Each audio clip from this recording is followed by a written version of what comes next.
Hey, this is Matt and I'm here with Louise. Hello. And we're going to talk about Evil Genius 2 World Domination, which is a game that you actually saw in action. Yes. You may have already seen the trailer, but that was sort of all cinematic stuff, but you've actually seen a build of the game. Yes. Which is rather exciting. So this is a sequel to the classic strategy-based Henchman 'em Up, which yes. is a thing I've just invented.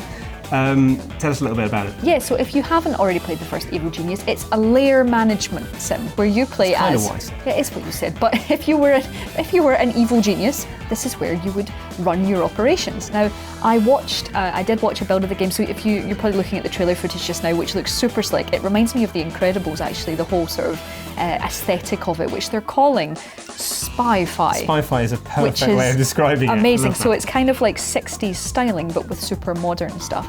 So the first thing you have to think about when you're building your evil empire is you pick an evil genius. So Rebellion say that there are some returning evil genii, we'll say, from the first Evil Genius game. So there's sort of fan favourites are returning. But you pick your evil genius, and then you have a sort of narrative campaign to create the ultimate doomsday device, which will then end the world. That's kind of your end goal, is this sort of super classified doomsday device. They weren't saying too much about it because I think there's sort of very different ones in there.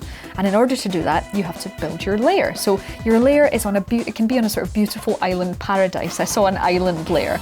And what's really cool is you build like a covert operation on top, so something that's completely innocent. Oh, that's amazing. So you build like a hotel or a casino or something where people will just happily wander around. On the top of a hollowed out volcano. Exactly, while your minions down below are crafting the ultimate in world domination. So that's cool. So you've got these minions who are all in like yellow jumpsuits. They're your like bog standard minion who you sort of then direct to do things. And Do you have to run the hotel as well? Or? Well, I think the hotel just kind of runs itself. I think Rebellion said that everything's quite autonomous. Right. Unless you want to do something in particular, your minions will do certain things. They'll work in the control room unless you move them in different directions. So you can train your minions to do different things. So you can train them to be henchmen, you can train them with video games, you can put all kinds of things in. You can teach them to be fighters. So I think we saw people sort of training with punch bags and things and fighting.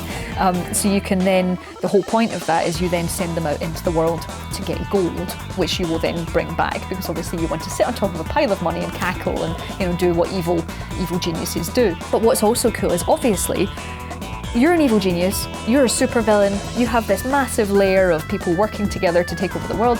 You're going to have problems with the forces of good, which would normally be the heroes in this world. You'd normally play as those heroes. So heroes come in different forms. There's sort of the forces of good come in. There's one that I think we see in the trailer called the Investigator, who comes in. Yeah, she looks amazing. She's kind of stealthing around.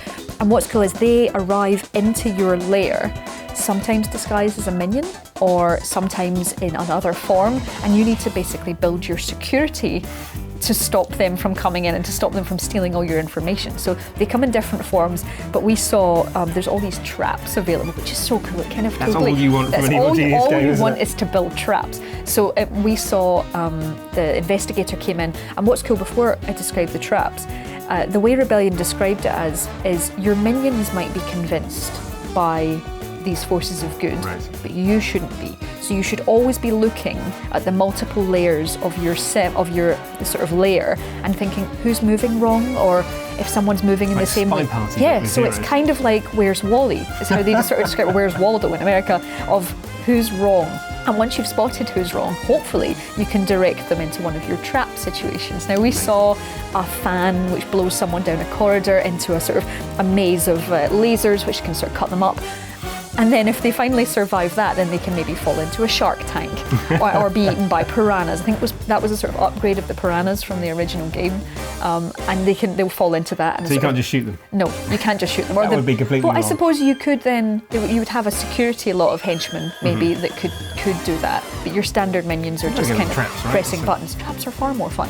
But they showed like Venus fly traps, and there's all these sort of suggested things that you can actually do. And there's also different rooms you can have. So while you can obviously train everyone up, there's like a brainwashing room where you can turn spies to your side of things.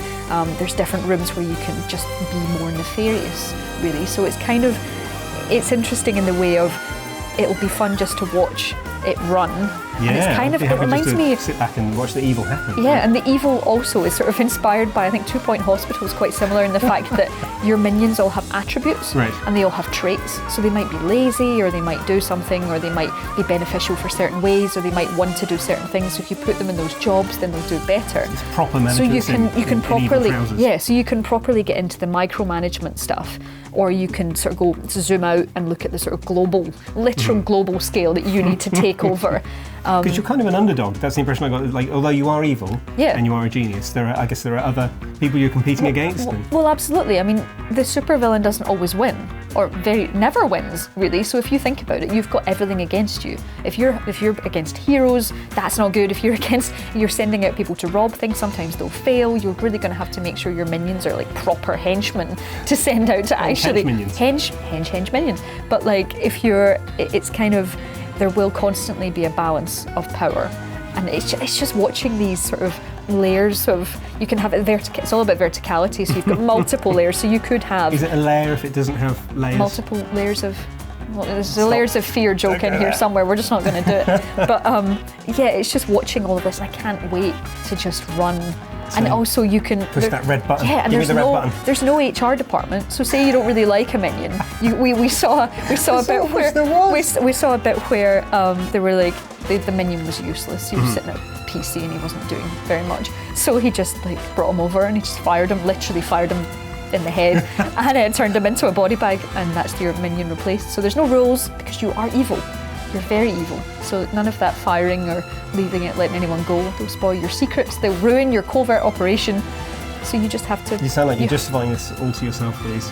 I am I can't wait to be an evil genius. How long are you going to have to wait? So they're saying early 2020 of course again. They're saying early 2020. It's a 2020 game. I think we can sign up for an early beta.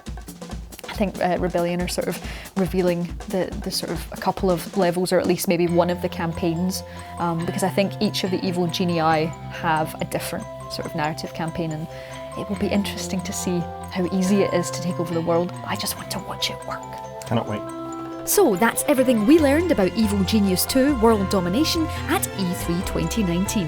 Let us know what you think of the villainy in the comments below. Drop us a like if you enjoyed this video, and don't forget to subscribe to Logitech G for more preview features just like this one. If you do already subscribe, remember to hit that notification bell so that you know exactly when our next video lands.